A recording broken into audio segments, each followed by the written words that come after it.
Hello, I'm Beryl Dakers. Thank you for joining us for this Palmetto Scene Special, Remembering the Holocaust.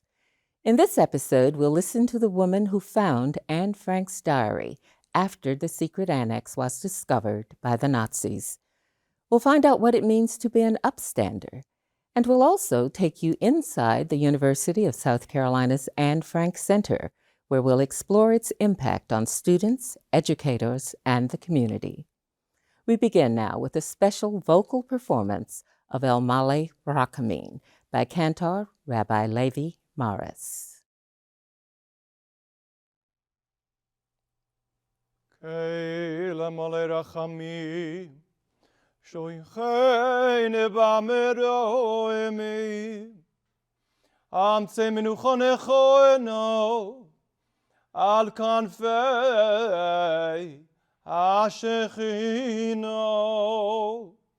b'mahalois kidoshim utehorim kezoyhar harokia masirim es nishmois sheishes milyonei Yehudim שנהרגו על קידוש השם בגן עדן תהי מנוחתם לכן בעל הרחמים יסתירם בססר כנפו לעולמים ויצרור בצרור החיים Adoi Shem hu v'unachalosom v'yonuchu al mishkevoiseihem b'shalom v'noimar Amen.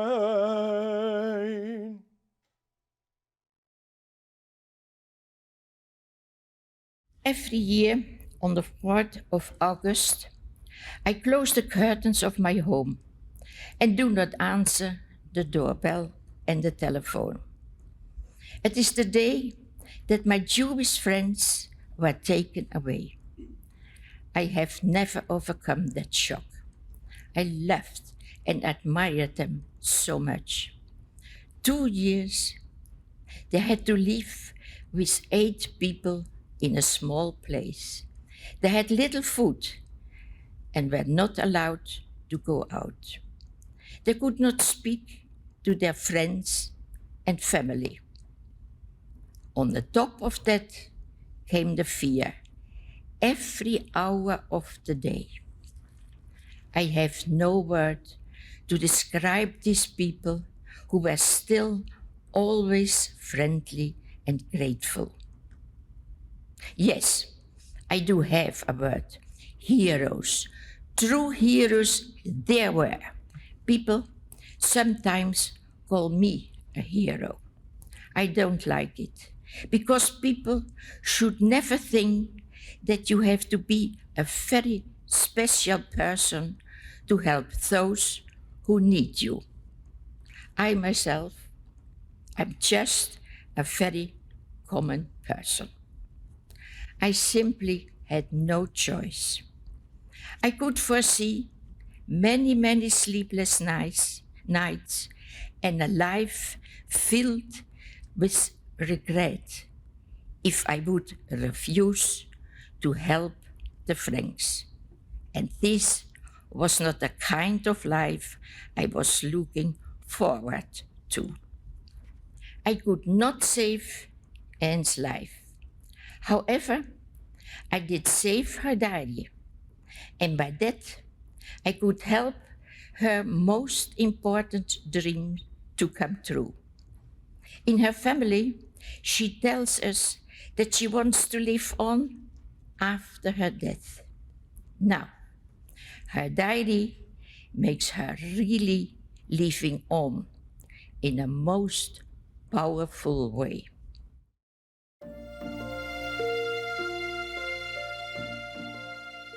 Against the wall stands a replica bookshelf, perhaps symbolically opening a passageway between two moments in time. This table and chairs, the games, magazines, and even household appliances survived the war. And today help visitors transcend to a world where the Frank family and 4 others spent 761 days hiding from the Nazis. But they didn't do it alone. In 2021, the University of South Carolina unveiled its partnership with the Anne Frank House in Amsterdam, making it one of only 4 official partner sites in the world. We are proud and excited to welcome the Anne Frank Center at the University of South Carolina as the official partner of the Anne Frank House in North America. We've been working together for a long period of time with a group of excellent Holocaust educators and scholars in South Carolina. The life story of Anne Frank is, of course, a window into the past, telling the story of a young girl in hiding during the Holocaust. But it also encourages us to reflect on important questions for our own times, on who we are and, maybe even more important, who we want to be. It taps into the question, what makes us human? At the Anne Frank Center in Columbia, photos, video, quotes, and even some original artifacts are thoughtfully placed throughout the building. A replica of Anne's diary sits on a period-specific desk. A bookshelf in another room showcases multiple editions of the diary in several languages, and it's only a sampling of the more than 70 translations available to readers worldwide.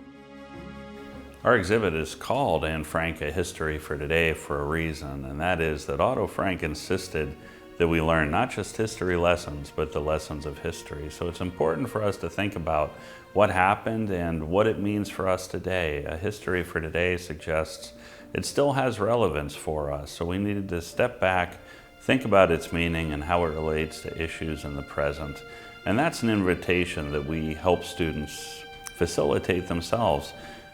So while Anne Frank was a victim of the Holocaust, of course, there is tyranny that exists today around the world, not that far away, by the way, but also in remote parts of the world. So we want children to have a gentle introduction to the fact that the world is a beautiful and wonderful place, but at the same time can be a dangerous and unjust place as well. And we think they can leave here not only with education about the Holocaust and World War II, but about their world today.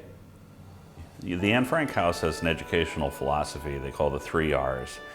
Remember, reflect, and respond. And to remember, we learn the history. So we have 2 rooms dedicated to the timeline, what happened. And then we have 2 rooms dedicated to reflection. And we reflect on themes such as, what does it mean to be an upstander, to be a helper? What motivates people to take on risk and danger to support others? And what was life like in hiding? And the 3rd R is to respond. And that's the idea that what we learn here should inspire our own actions into the future. And we have 2 seminar rooms that we can use breakout educational activities and explore those kinds of questions. There are the connections with American slavery are really profound. And I think without visiting this place, you might not be aware of them, but the exhibits show how Adolf Hitler was influenced by how the earlier Americans treated African people who were brought here to be enslaved. And Mein Kampf is painful for us today for many reasons. One of them is that he took the very worst parts of American history and held that up as his model for what he wanted Germany to be. That included the gunning down, as he put it, of hundreds of thousands of Native American people, and especially, in his view, a racial conception of citizenship, which held Black Americans in a lower status. By sharing Anne's legacy, the University of South Carolina's Anne Frank Center seeks to inspire their commitment to never be bystanders and instead stand up together against inequality wherever it may exist. Anne's words help us to better understand the challenges of our own times. And Frank was born in the same year as Dr. Martin Luther King, in 1929, just a few months apart. They both fell victim to racist ideologies, but their dreams continue to inspire people all over the world. And we are very excited that the Anne Frank Center at the University of South Carolina will help us to bring Anne's dreams to people all over the United States of America and Canada. Ultimately, what it came down to was how can I give back in a way that feels meaningful? And for me, meaningful meant giving back to South Carolina, which gave so much to me. And I think because we work in it so often, every day, it's easy to become normal. But it is an honor to remember what people like Anne and Martin Luther King stood for. But it's also paying it forward. It's bringing about the world they talked about. So the opportunity that I have is special and unique. I do not take it for granted. And for anyone else out there that's trying to find that why in their life, just keep at it, because you don't know where it's going to lead. The idea that we have thousands of South Carolina school kids now able to come here and see it, now able to get the exhibits, get that added experience, there's no doubt that I think South Carolina can be a leader in this type of education. Through undergraduate research, what they do is they essentially assess your interests and what you want to research, and then they find professors who are in similar fields and they match you up. And so I got matched with a professor named Dr. Doyle Stevick, who is now our director here. And we worked on research together, and then he asked if I wanted to volunteer and be a part of these traveling exhibitions from the Anne Frank House. And I had no idea what he was talking about, but I said sure. And I like to say that I started showing up, and I've been showing up ever since. So I volunteered with educational programming around the state. I actually got the chance to take a traveling exhibit back to my hometown in Walterboro, South Carolina, a small town off of 95. In 2014, I got to intern at the Anne Frank House in Amsterdam for a summer, which was one of the most incredible experiences of my life. We organized an international youth conference for about 50 young people from 35 different countries all over the world. And as a small town girl who had never left the country before, it was just the most incredible experience. And so I came back and knew I wanted to be a part of this for a long time. I remember my first takeaways from the Anne Frank House when I just went there first as a tourist, and then when I just started working there. I remember my first takeaways were, maybe I shouldn't complain about every little thing in my life, because it puts things into perspective. And then something that one of the helpers of the people in hiding said in an interview of her kept repeating in my mind, where she said that she thinks helping is only natural. She said and thought that in a time when she could have been in very, very serious trouble for helping Jewish people. And that was one of my takeaways, that if that woman could do it and be an active citizen and upstander and help people, then I could do it too. So I remember my first takeaways there, and I thought that the Anne Frank House made a better version of myself. And that's very similar to what I'm feeling here at the Anne Frank Center. The settings are a bit different because that was the Netherlands and this is the United States of America, South Carolina. So I had to learn different things, I had to manage to do different kinds of programs, but the feeling itself was of being part of something that could potentially have a positive impact in the world or in my surroundings. That's just the best feeling ever. So I love working here every single day.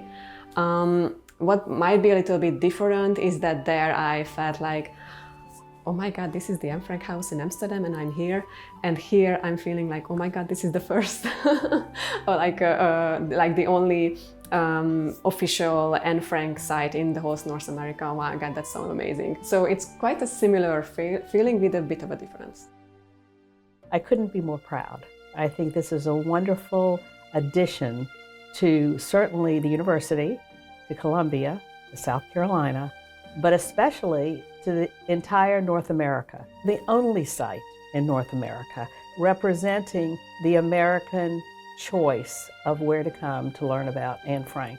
So I feel this is a gem This is something that I don't think anyone could have foreseen, but with the tireless work of Dr. Doyle Stevick and others, they have brought a piece of history and a piece of the past that we all should look at, learn about here to Columbia, South Carolina.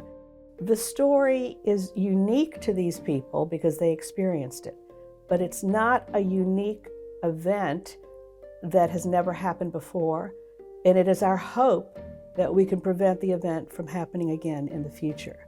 So the lessons of the Holocaust transcend an immediate person or group of people. It talks about humanity. It talks about how we should treat one another, how we should respect one another. What happens if we don't? What happens if intolerance and bigotry and hatred dominates the scene? And we only need to look 75 years ago, 80 years ago to see what happens when we don't learn by what has happened in the past. So this is a story of mankind. This is a story of how we, as the occupants of this world right now, need to preserve it so that in the future there will be no more tragedy, no more destruction, and no more disregard of those that are marginalized, those that are in the minority, and those that are caught in a regime of hatred. Hate is not something that you just grow up and know about. It's something that's learned. When my parents grew up, the political situation then made people in Poland and Germany and Eastern Europe, they developed a hate for the Jewish people. And whether it was from the political party or their parents or the society, I think that does parallel somewhat the hate here in the United States with Black Lives Matter, or people somehow through society or through, like I said, family or parents, they develop a hatred. And I do think that places like the Anne Frank House will hopefully give people an opportunity to come and have a conversation, and get to know each other.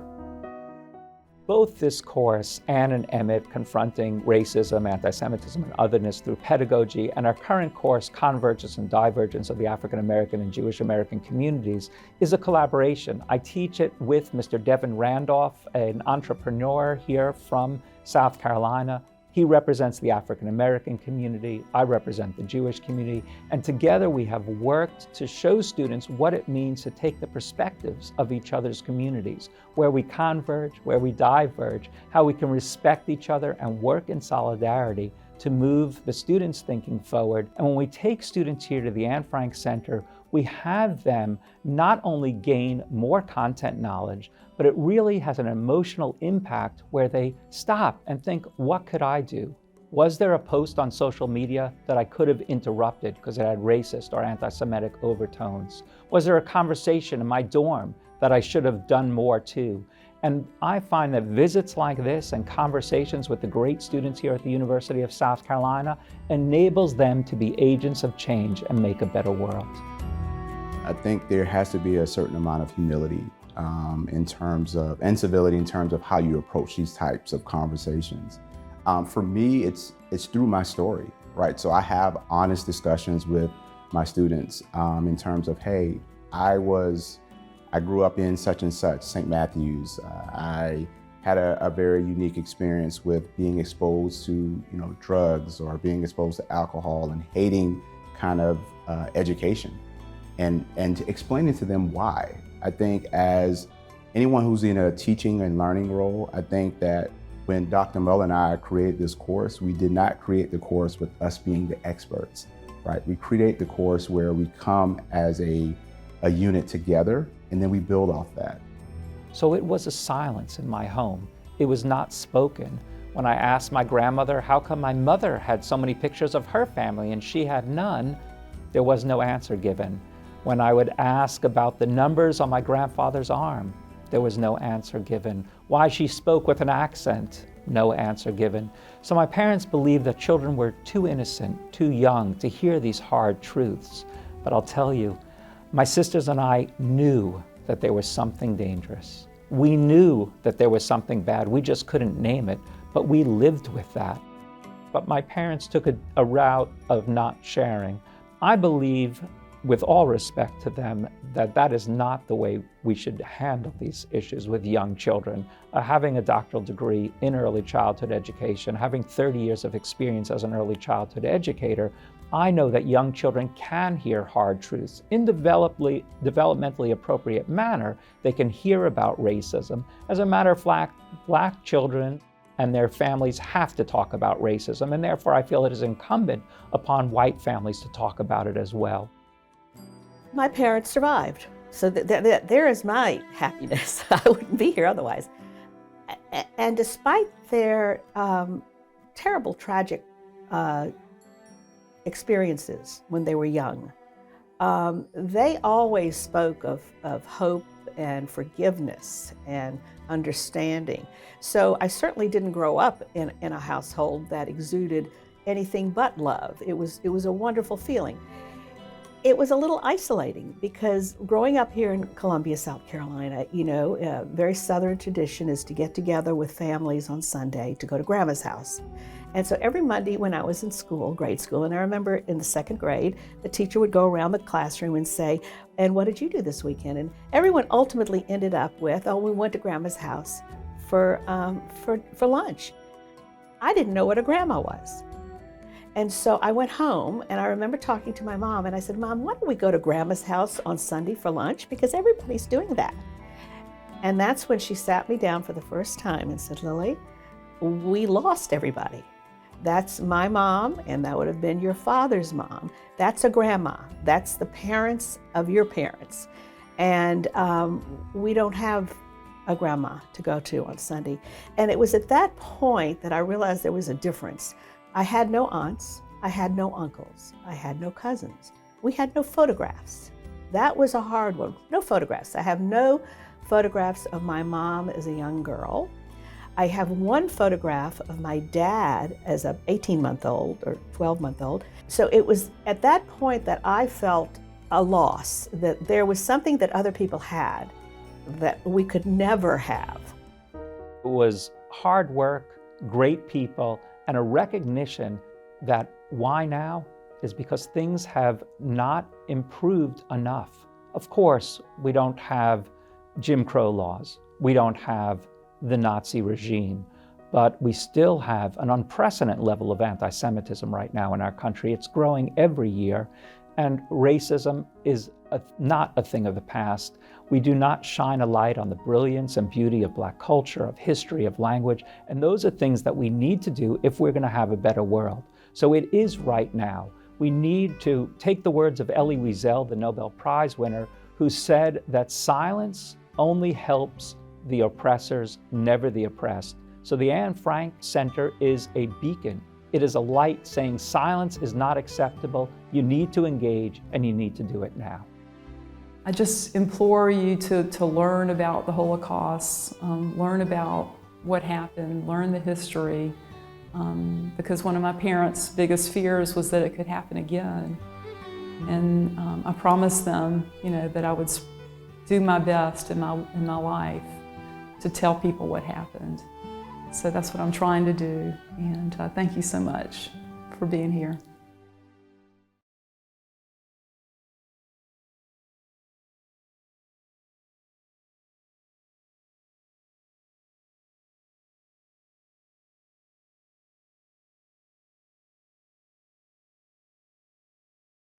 Yiskadal ve'yiz kadash shemei rabo v'yolema divrach Yerusei v'yamlich malachusei yatzmach burkanei v'karei meshichei b'chayeichon u'vyomeichon u'v'chayei v'chol beis Yisrael bagolo uvismane kori vimeru Amen Yesh meira bamevora Liolam liolmeo mayis borei Veishtabach veispoe Visroimo visnase Veisador Vishalev Veishalo Shemene kuchaberi yechu Le'ela mileko b'chaso V'shiraso Tush b'chaso v'necha moso Damiron